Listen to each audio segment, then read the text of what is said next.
大家问千万字，大家要和大家做伙来捌一字。有一句话讲，读册读得较正拼。这句话意思是警惕一个人读死册，或者是讲这个人学历真悬，结果煞咧做一寡违法的代志。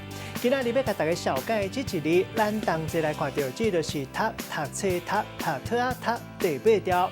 这个读是读鼻音，台语字典解说读是照文字念的意思。像讲咱对老师读，嘛会当讲是照对老师来念。另外，这个读嘛有读册读经的意思，像讲读嘛有学习的含义。像咱讲读册，嘛会当讲是去学校学知识。像讲你是读倒一间学校。另外，还有一个鼻音读做豆，意思是文章语句的意思也未完全，也未讲完。你咧读的时，都要小停一个所在，咱讲是句逗，嘛会当讲是文句。这个文音读做读甲读，带大家做伙来小解这两个词。头一个读做读死册，意思就是敢若会晓读册，袂晓变巧。